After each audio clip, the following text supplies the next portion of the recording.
Je m'appelle Augustin Dianker Diatta. Je suis d'Abéné, né à Abéné. Et je suis saxophoniste d'Abéné. Et j'avais résidé longtemps en Gambie. Et maintenant, ça fait 4 ans que je suis revenu dans mon village d'origine. Et je fais partie des plus anciens artistes de la zone. Donc depuis mon retour, j'ai été bien accueilli par les jeunes artistes de la zone, et de telle sorte que je suis leur conseiller et permanent. Ouais. Tout à l'heure, on vous a vu sur scène, le public a beaucoup apprécié votre prestation. Donc parlez-nous de votre instrument, qu'est-ce qu'il représente dans la culture Diola? C'est un instrument universel dans la musique, communément appelé un saxo. Donc saxo, celui qui le joue, on appelle un saxophoniste. Donc aujourd'hui, je suis un saxophoniste. Oui. Et alors, ça fait vraiment un instrument qui participe dans n'importe quelle culture dans le monde. Alors, il suffit de savoir la manipuler. Et on la manipule dans la culture Diola, c'est-à-dire dans la culture Diola, on joue que les 7 scales, c'est-à-dire les 7 notes. Oui. Alors, c'est pas comme le jazz.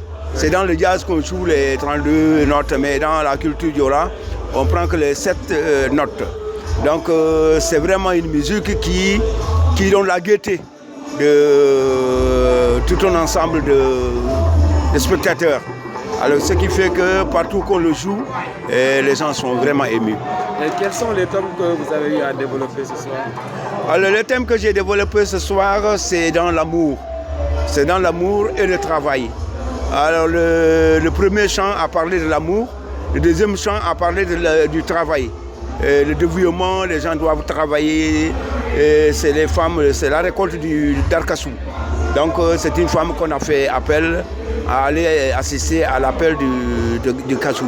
Mais elle a demandé sincèrement, il faut qu'elle reparte parce que son mari risque de demander derrière elle. Donc on lui a dit que si tu pars, tu ne vas pas faire l'exercice du Kassou. Mieux vaut rester et travailler. Oui. Ouais. Aussi, vous êtes à la 22e édition du carnaval de Kafountine. Donc, dites-nous votre impression par rapport à ce carnaval et comment vous l'avez vécu et par rapport à votre impression sur cet événement.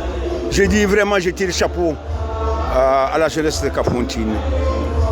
J'ai été président de cette communauté des 19 villages pendant deux mandats. Alors j'ai été président du conseil d'administration du Crédit Mutuel de Kafountine. J'ai été guide touristique de l'hôtel Calissé pendant 10 ans. Bon, j'ai fait beaucoup dans cette commune. Alors aujourd'hui, je ne vois qu'un avancement. Ça me fait vraiment de bonnes traces. Les conseils que j'ai laissés dans cette commune, j'ai trouvé que des avancements. Et cette culture est un avancement dans la zone. Il y a trop d'artistes. Alors ces artistes que je vois en scène, ils sont vraiment des talentueux artistes et je les ai dit timbe, courage. Je suis vraiment content que cette commune soit vraiment ancrée dans la culture telle qu'il est aujourd'hui. Et souvent ici, est-ce que les artistes rencontrent des difficultés par rapport à leur musique, par rapport à des aides ou bien? En fait, oui. Au départ, c'était pas facile. Parce que dans le départ ici, être artiste, c'est dans le sang. Il faut que tu sois né de père, artiste, mère d'artiste. Mais actuellement, on a vu que c'est un développement que les gens s'y mettent.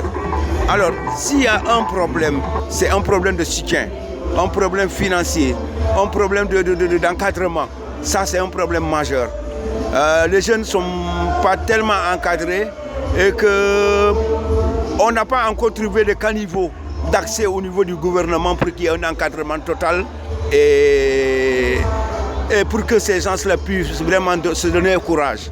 Donc j'aimerais vraiment lancer un appel au gouvernement, au ministère de la Culture, de jeter un coup d'œil dans les villages, dans les communes, pas seulement dans les villes où on trouve les artistes. Il y a de ces artistes dans ces villages-là, ils sont encore beaucoup,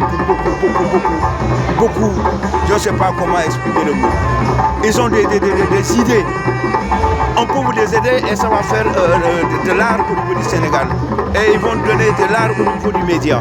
Donc je pense que c'est faire un pas en arrière dans les villages ruraux pour qu'on découvre quelques artistes. Comme on le fait dans le football, ils vont dans les Nevetan, ils trouvent des joueurs qui sont devenus des internationaux. Pourquoi pas les artistes?